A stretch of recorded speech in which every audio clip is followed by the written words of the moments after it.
और हर जीव के दो जन्म होते हैं सोमानी जी। पहला जन्म तो माँ के गर्भ से बाहर आकर होता है और दूसरा जन्म किसी गुरु के चरणों में होता है। जैसे दांत के दो जन्म होते कि नहीं होते? दांत को क्या बोलते हो अंग्रेजी में?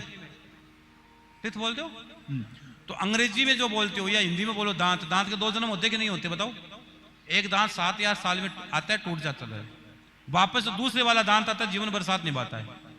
इसी तरह बच्चे का जन्म होना पहला जन्म है, माँ की गर्भ से बाहर आना और किसी सदगुरु की झोली में जाना बच्चे का दूसरा जन्म है। दूसरा जन्म है और परम गुरु उसको अपना ले वो उसका दूसरा जन्म होता है।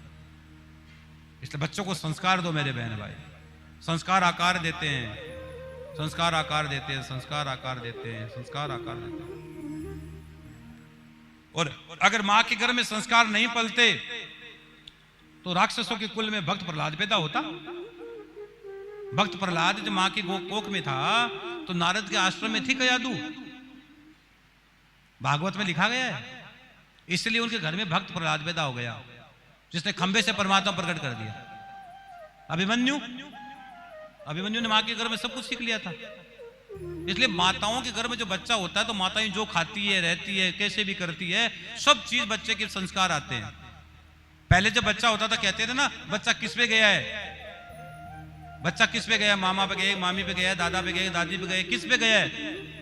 आजकल कहते हैं बच्चा कौन सा टीवी चैनल पर गया है, माता जी कौन सा टीवी चैनल सारे दिन देखती थी उसी पर गया, ठूंग गया। अरे छे देखो यार क्या है, कितने बड़े चैनल अध्यात्म के संस्कार आस्था जैसे बड़े बड़े चैनल्स आते हैं, उसको देखो, घरों में कथा सुनो। आपके बेटे की कथा तो संस्कार भी आती है, सुना करो। हाँ, तो आप कथा सुनने की आदत डालो। जैसे तुम, एक और बताऊं मैं, जैसा तुम चाहो वैसी संतति पैदा कर सकते हो, जैसी चाहो, जैसी तुम्हारी मर्जी है वैसी तुम संतानोत्पत्ति कर सकते हो। लेकिन आज की स्थिति बहुत विचित्र होती जा रही है मेरे बहन भाई। इसलिए हम आपको हाथ जोड़ के विनती करते हैं, हम आपसे विनती करते हैं, हम आपसे प्रार्थना करते हैं, सब कुछ छोड़ देना लेकिन भगवान का भजन कभी मत छोड़ना, कभी मत छोड़ना। अगर भजन नहीं छोड़ोगे ना तो श्याम बाबा आपकी क्या भर देंगे। आज बाबा से कहना बाबा तेरा जन्मदिन है, आज हमारी झोली भरो। दुनिया में ऐसा कोई दरबार नहीं है जहां इतनी जल्दी झोली भरती हो। श्याम के दरबार में, श्याम की चौखट पर बहुत जल्दी झोली भरती है, बहुत जल्दी झोली भरती है।